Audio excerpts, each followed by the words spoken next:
አሁን እኮ ቋጠሮ አይደለም። አሁን ቋጠሮ ዝም ብለን ቢሆንልን ብለን የምናልመው ነው አይደለ? ቋጠሮ። ይሄ ግን የእውቀትና የትንታኔ ጉዳይ ነው። አርሰናል ያለውን በየዲፓርትመንቱ ላይ ያሉ ተጫዋቾች፣ ስኳዱ የሚሰራው ስራ፣ ማጥቂያ ዝሆኑ ላይ ያሉ ጎሎች የሚቆጠሩበት መንገዶች ከሌላው ቲም የተሻለ ነው እንጂ የቋጠሮ ጉዳይ አለም። ቋጠሮ የሚሳካ ቢሆንማ ቋጥረን ብዙ ሀብታም እንሆን ነበር። ያ አይሆንም።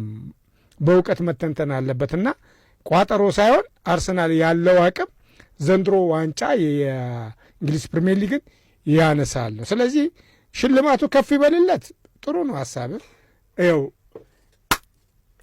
ቹቻ እንዲካጨበጨበ ባይዘወይ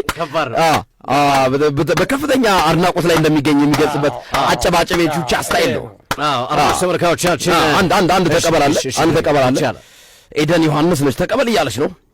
የበላም በላ ያልበላም ተሰለፈ፣ ማንቸ ብቻ ቀረ ሳህን እንደያዘ ብላለች። ይገጥማል አይገጥም?